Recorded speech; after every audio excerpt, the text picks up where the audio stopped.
Olá, amados pais e graça em Cristo Jesus. Estamos aqui em mais uma ocasião para estudarmos um pouco mais sobre a Escritura Sagrada. Isso é muito bom. Vocês já repararam que essa questão de confinamento nos ajudou de uma certa forma? O quanto estamos mais preocupados lendo a Bíblia, ouvindo mais estudos, mais pregações? Quantos de nós, se formos somados às pregações que já ouvimos na internet, sejam elas boas ou ruins, não nos impressionaremos com a quantidade? Já viu como essa reclusão, Deus sempre trata disso de uma forma muito gostosa, carinhosa, amorosa e sábia em benefício do seu povo? Pois é, eu quero tratar isso também hoje. Eu quero falar sobre esse benefício de Deus em situações que a gente não conhece, não entende. Hoje eu quero falar sobre o cristão e o sofrimento. O cristão e o sofrimento. Quero que você aí na sua casa abra a sua Bíblia, por favor, no livro de Jó, capítulo 42. E farei a leitura e vocês façam a leitura aí também. Jó 42, de 1 até o verso 6. O texto diz assim... Jó 42, de 1 a 6. Então respondeu Jó ao Senhor: bem sei que tudo podes, e nenhum dos teus planos pode ser frustrado. Quem é aquele que, como dissestes, que sem conhecimento encobre o conselho? Na verdade, falei do que não entendia, coisas maravilhosas demais para mim, coisas que eu não conhecia. Escuta-me, pois. Havias dito, e eu falarei. Eu te perguntarei, e tu me ensinarás.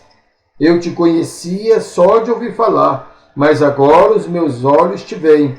Por isso me abomino e me arrependo no pó e na cinza. Vamos ter um momento de oração. Vamos rogar a Deus que nos abençoe nesse estudo que teremos, que Deus me abençoe para comunicar a vocês aí do outro lado dessa telinha a mensagem de Deus, e que vocês do lado de lá sejam edificados pela palavra de Deus em cada coração, em cada necessidade, em cada momento que estejam passando. E uma outra coisa que iremos pedir a Deus é que Ele nos dê a oportunidade de uma vez possamos aprender com os sofrimentos e lutas que passamos. Tenhamos também a oportunidade de passar isso às outras pessoas que nos servem. Vamos orar. Pai querido e Pai santo, Senhor nosso, estamos diante da Escritura Sagrada. E Pai querido, nós vivemos a cada dia ouvindo tantas coisas, tantas palavras bonitas, tantas palavras de pessoas aparentemente sábias e inteligentes, mas nesse momento nós queremos nos curvar diante da presença do Senhor, abrir o nosso coração e reconhecer que nesse coração há uma sede, há uma carência, há uma necessidade do Senhor. Por isso nos ajude, que aquilo que iremos ouvir e aquilo que irei falar venha de encontro à necessidade do nosso coração, e que seja também uma oportunidade do Senhor falar ao nosso coração. Se conosco, que nos abençoe. Visita, Senhor, a nossa igreja. Visita o nosso povo, tanto aqui quanto acolá. Que possamos, ó Pai, estar buscando ao Senhor, e que o Senhor, Pai querido, venha de encontro a essa nossa busca, para que nós sejamos abençoados pelo Senhor, independente das circunstâncias que possamos passar. Se conosco, que nos dê aprendizado pela ação do Espírito Santo, em nome de Jesus. Amém. Queridos, quero pensar aqui sobre o cristão e o sofrimento. Quando nós olhamos, a estatística diz que nós somos no mundo mais de 2,6 bilhões de pessoas. É um contingente muito grande. E nesses 2,6 bilhões de pessoas, nós ou todos já sofreram, estão sofrendo ou de uma forma sofrerão ao longo das suas vidas. Isso porque o pecado mudou essa dinâmica. Vamos voltar, como sempre nós fazemos, lá para o Éden. O Éden fez, com a inserção do pecado, ele fez coisas terríveis. Gerou em nós situações difíceis de lidar. A partir do pecado, pessoas que se amavam passaram a se odiar. Pessoas que no altar juram amor e fidelidade um ao outro, quando pensam que não, suas mãos estão cheias de sangue. Nós vamos observar que o pecado estragou o relacionamento, que onde quer que nos encontremos enquanto pessoas, lá tem problema. E às vezes, a origem do problema somos nós. Isso não é culpa nossa necessariamente, é culpa lá de uma coisa chamada pecado, não é? Que foi gerado, que foi brotado ali a partir da desobediência de Adão. Mas o pecado gerou sofrimento de uma forma geral. Mas há os cristãos que o sofrimento ele é visto de uma perspectiva, de uma forma diferente. Vamos pensar aqui naqueles 2,6 bilhões de pessoas. Daquele contingente, mais ou menos 260 milhões, de todo esse contingente de pessoas, poderíamos dizer aí quase 10% da população mundial sofre.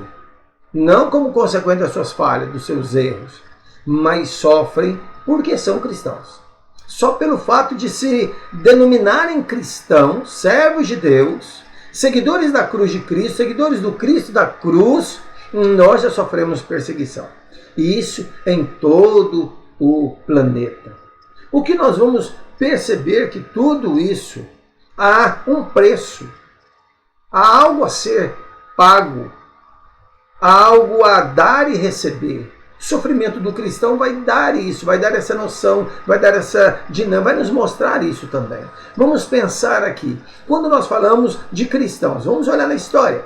Abra, se você tiver oportunidade, lá em Hebreus capítulo 11. Hebreus capítulo 11, de 32 ao 38, nós vamos ver os heróis, que são aqueles que foram chamados por Deus, como eu e você, que ao longo da história, eles foram aqueles homens que são para nós exemplos.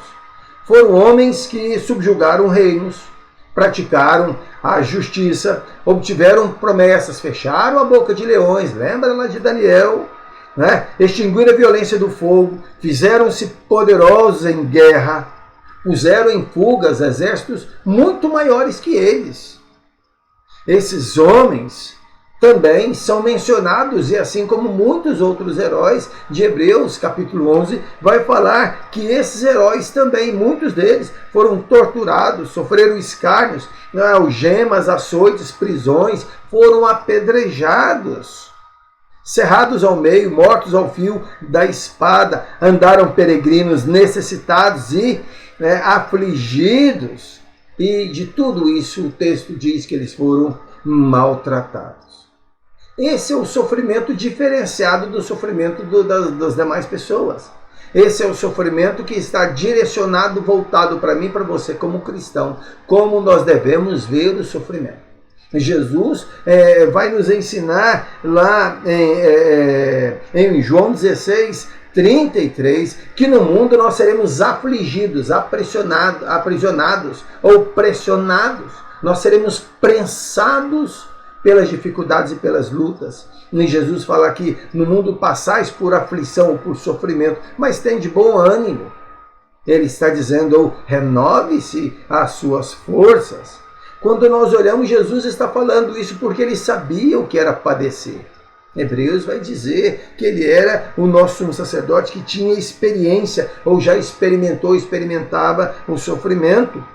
Nós vamos olhar aqui lá em Atos capítulo 14, verso 19, Lucas narrando sobre o apedrejamento de Paulo, verso 19 a 22.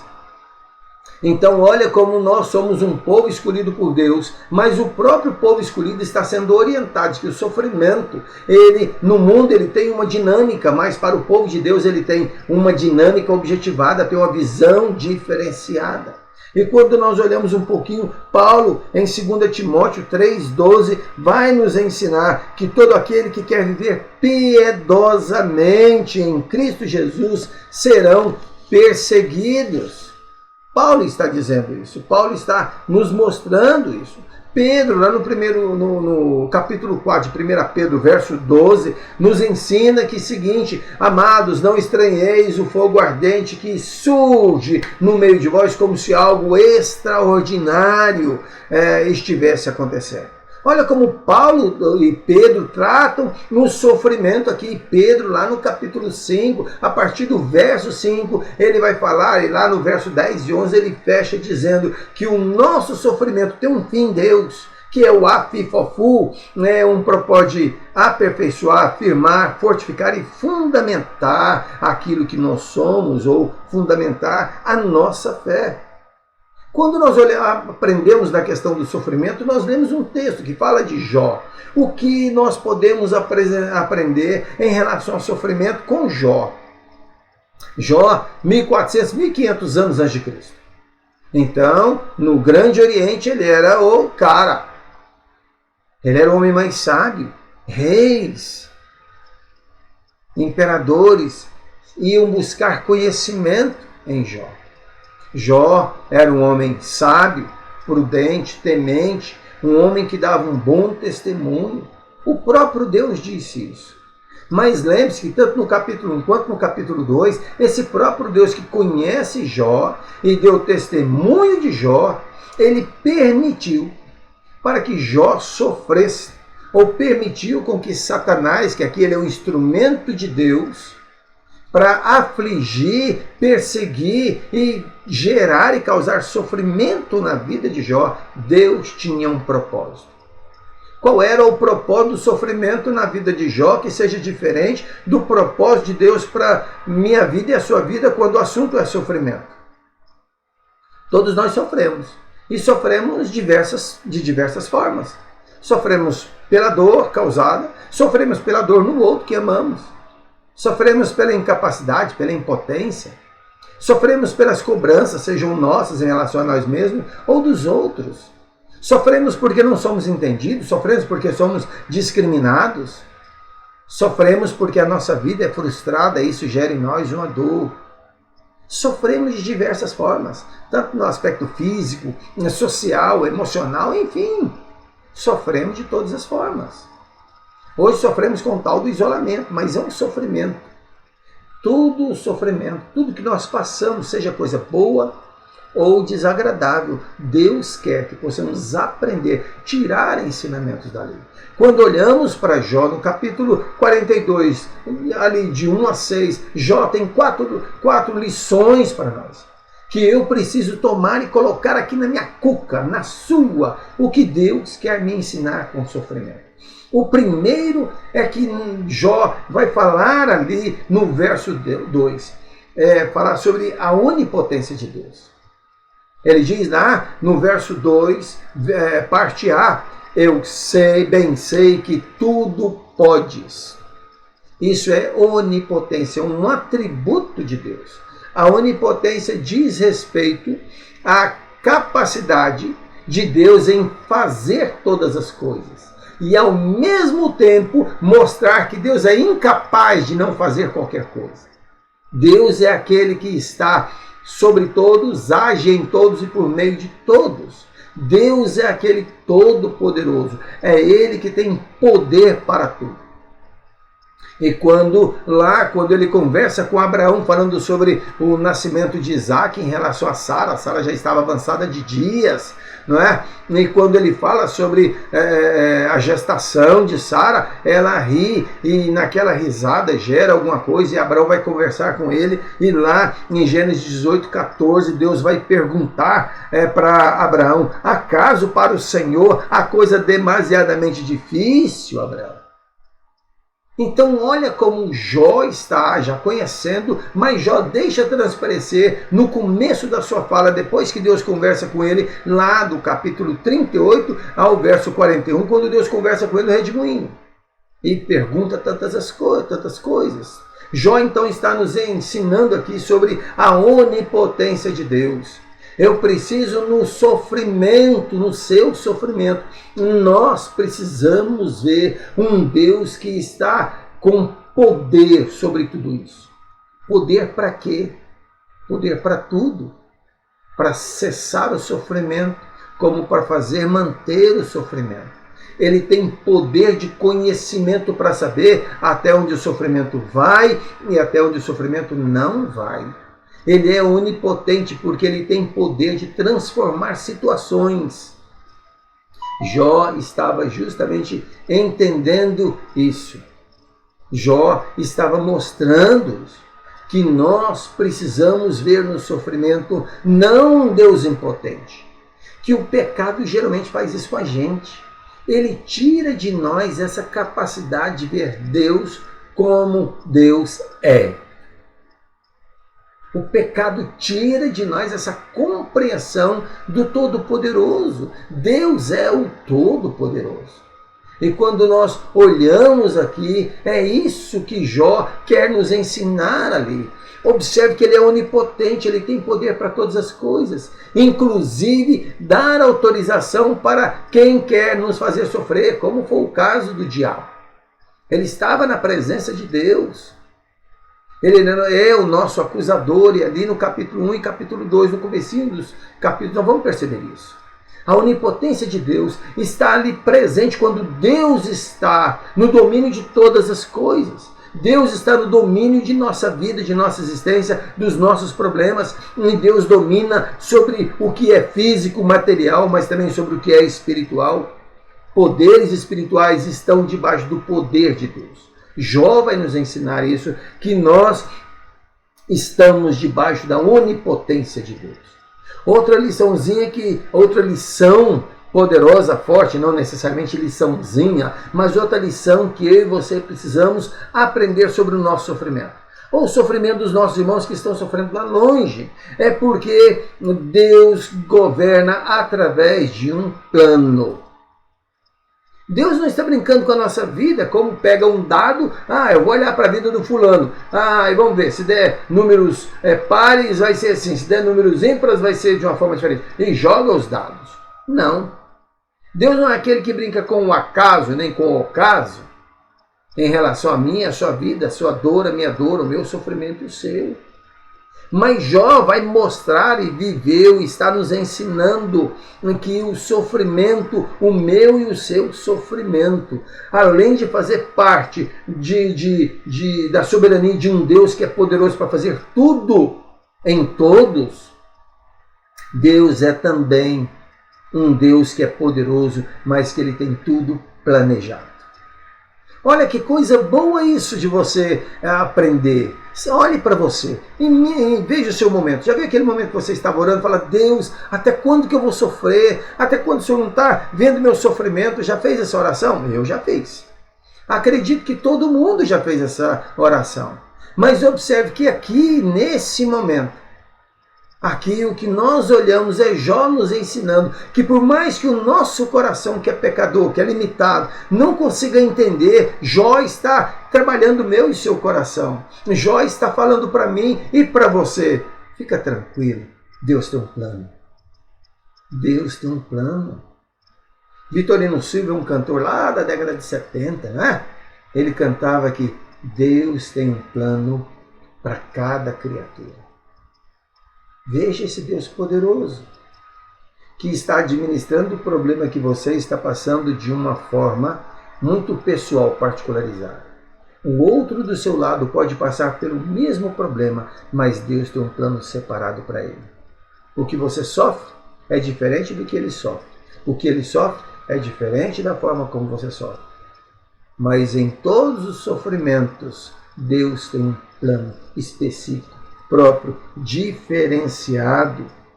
Paulo vai dizer lá em 1 Coríntios 10, 13, que não vos veio tentação que não fosse humana, mas Deus é fiel e não permitirá que sejais tentados além das vossas forças. E que forças são essas? São aquelas que Deus, o Todo-Poderoso, te dotou, te capacitou. E dentro do plano de Deus, Deus sabe que Ele nunca iria exigir no sofrimento, meu ou seu, além do que aquilo que a gente possa suportar. Deus é um Deus todo-poderoso.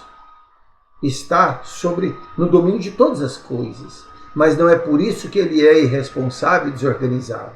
Jó diz, no segundo aspecto, que Deus é um Deus todo-poderoso, mas é um Deus também que está no controle das nossas vidas. Deus é um Deus que está nos mostrando aqui que Ele tem um plano para cada criatura, para mim e para você. Deus tem um plano, até o plano do celular tocar quando eu estou pregando, me está dentro do plano de Deus, eu não vou questionar. Queridos, vamos então pensar isso. Mas se Deus tem um plano para tudo isso, como o sofrimento vai me ajudar nisso? Eu continuo sofrendo. Eu continuo sofrendo sim. Mas eu sei que o meu sofrimento tem alguém soberano por cima, por trás disso. Tem alguém que está tendo um plano diante disso.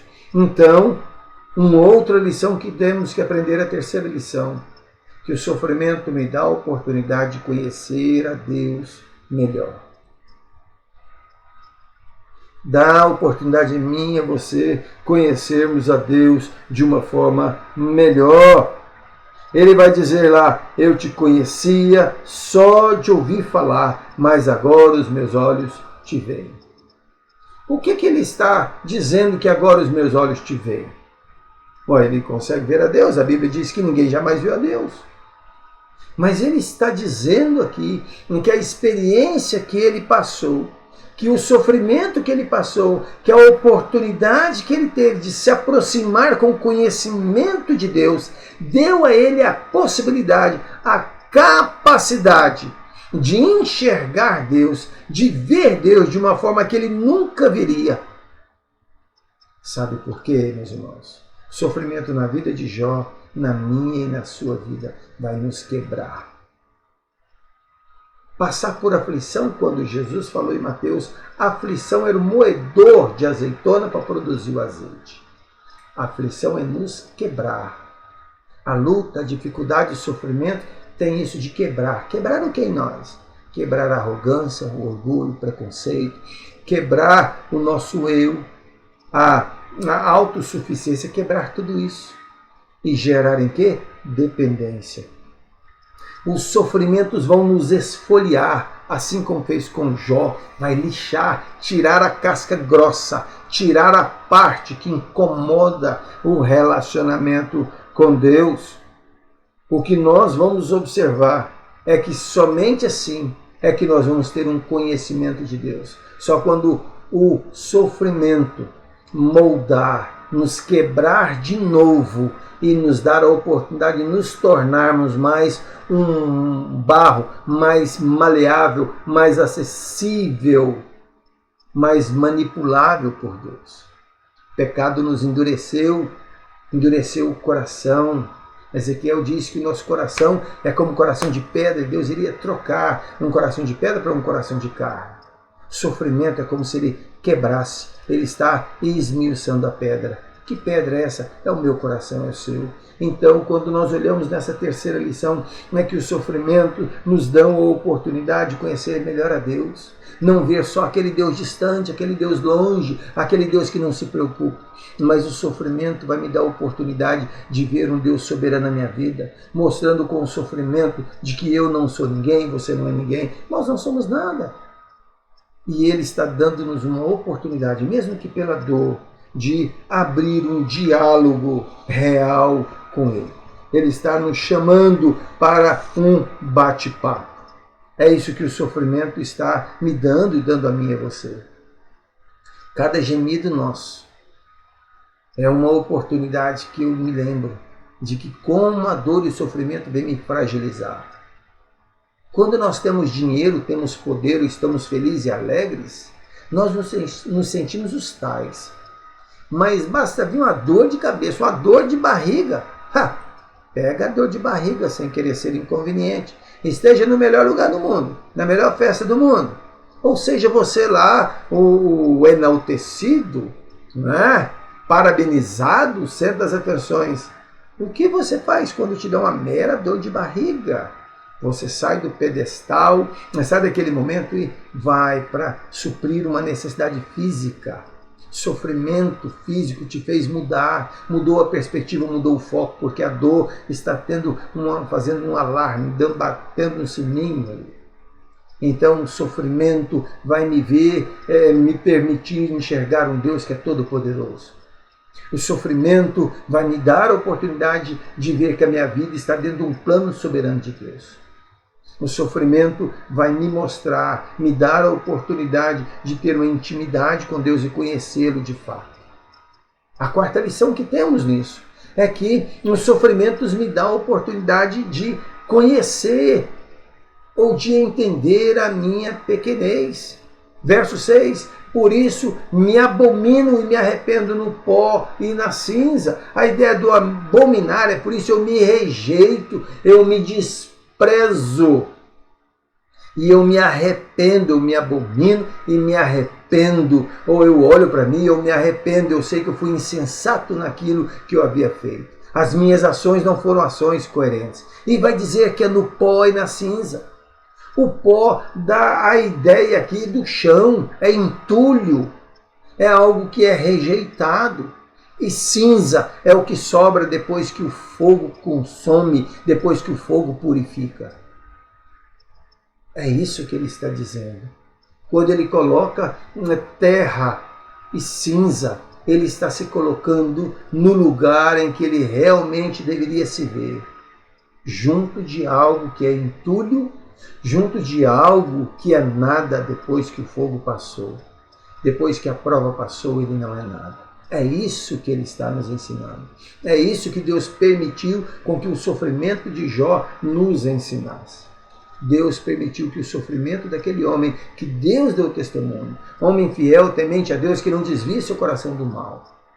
Capítulo 1 diz isso, capítulo 2 também dá. Mas Deus está ensinando para nós justamente isso. Jó, naquele tempo era referência. E aqui no verso 6, ele diz que a referência que ele tinha agora de si mesmo era de alguém que era insignificante aos olhos de Deus. Houve aprendizado. O que nós vamos olhar logo depois de tudo isso é que Jó vai sacrificar ao Senhor, vai prestar um culto, reconhecendo que Deus é soberano, que Deus está no controle da sua vida, dirige a sua vida, dirige os nossos passos, e que nós aprendemos a conhecer, assim como ele conheceu. E Jó também vai nos ensinar que, por melhor que sejamos, há muito que precisamos aprender de nós mesmos. E uma das coisas que seria bom sempre nos lembrarmos é que Deus é Senhor e nós somos criatura, nós não somos nada. Paulo chega a dizer em 1 Coríntios 10, 12, aquele que pensa estar em pé, ore para que não caia. Aquele que acha ser alguma coisa, aquele que tem uma pretensão ou se considera algo. Paulo diz, aquela é a pessoa que pensa, que vive assim, que pensa estar em pé, ter dignidade, ter status. Olhe, para que você, na verdade, não seja rebaixado. É isso que Paulo está dizendo. Viu quando Jesus está no templo e fala assim, você que chega no lugar, não sente lá nos primeiros lugares, para não acontecer de alguém chegar e com alguém que é mais importante que você, diga para você, senta lá no fundo. E o oposto também é verdadeiro, quando você chegar, senta lá no fundo para que você seja reconhecido e alguém te convide, sente mais ali à frente. Paulo está dizendo isso. Se nós nos acharmos alguma coisa diante de Deus, diante dos homens, nós vamos perceber um pequeno sofrimento, que na verdade nós somos pó e cinza. Somos fracos e imperfeitos. Queridos, como conclusão, quais são as lições que nós aprendemos sobre o estudo de que o que aprendemos com o sofrimento? O que o cristão aprende com o seu sofrimento? Com o sofrimento de Jó também aqui no caso, o que nós aprendemos? Aprendemos que um crente sofre, gente. Um crente sofre. Aprendemos também que todo mundo sofre. E quanto ao crente, aquele crente fiel e piedoso que tem uma auréola na cabeça aqui, que é mais santo que todo mundo, ele sofre. Mas aquele crente que é meia boca, ele sofre também. Aprendemos que o sofrimento está sobre todo mundo. Mas sobre os cristãos, Deus tem alguns aprendizados. Para que eu no sofrimento, quando eu achar que tudo acabou, eu me lembre que Deus é Senhor de tudo. Quando eu acho que a minha vida acabou, que não tem mais o que fazer, lembre-se, no seu sofrimento está dizendo que Deus está no controle do plano da sua vida. Quando o sofrimento mostrar para você que você não é ninguém. E você vai se lembrar do que Calvino diz, que quando mais eu me aproximo de Deus, mais eu vejo a miséria em que eu me encontro. Então, o que Jó vai nos ensinar é que quanto mais ele aproximava de Deus, mais ele se abominava. Quanto mais ele via a excelência da sabedoria de Deus, ele via que a sabedoria dele não servia para nada. Servia para nada, para muita coisa assim. Ele era um homem sábio. Mas ele está dizendo que adianta ter tanta sabedoria, sendo que Deus é desprezado nesse conceito e nesse valor. Então, queridos, qual a aplicação que tiramos disso? O que levamos disso para casa? O que você, depois que desligar o celular e ver essa pregação, ou sair do computador, qual é o aprendizado aqui que você tem? E para você que está sofrendo, seja uma dor física, uma dor emocional, sei lá, eu não sei qual sofrimento, mas todo mundo tem. E se você não tem hoje, o de amanhã é para você se lembrar, para você pensar um pouquinho. Está sofrendo? Aproveite para conhecer mais a Deus. Aproveite para conhecer a si mesmo. Quem sabe não é nesse momento que Deus está te chamando para ter uma intimidade com Ele. Quem sabe não é nesse momento que Deus está te abraçando e falando, filho, vem cá, você está um pouco distante. Talvez você está se achando demais e Deus está te dando a oportunidade de uma coisinha pequenininha, um sofrimento pouco. E Deus está tendo a oportunidade de dizer, eu te amo, mas você precisa estar próximo de mim, estar próximo de muitas coisas, mas a cada coisa que você se aproxima, você se afasta de mim. E no sofrimento, Ele quase que quebra as minhas pernas, quebra a minha mobilidade, quebra a minha autossuficiência, a sua também. É como se Deus chamasse, vem para cá, vamos bater um papo. Pense isso, queridos. Sofrimento meu e seu, sofrimento. Todo mundo sofre, mas Deus tem um propósito, que Ele seja glorificado na nossa vida. Então, se você está sofrendo, glorifique a Deus. Senhor, eu não sei, eu não entendo, minhas lágrimas já acabaram. Eu tinha um outro projeto na minha vida. O que eu estou vivendo não tem nada a ver, estou sofrendo muito.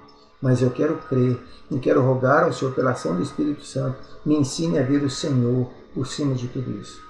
Para que assim, como aqueles heróis que foram mencionados lá em Hebreus capítulo 11, todos eles permaneceram fiéis. E o texto diz que o que eles não alcançaram, a glória estava reservada para eles. Não alcançaram muitos deles o fim que esperavam, mas Deus reservou um fim eterno de vitória para a vida deles. Que seja assim também na sua vida, que seja assim também na minha vida. E que Deus nos abençoe, amados, em nome de Jesus. Amém. Em té, amados.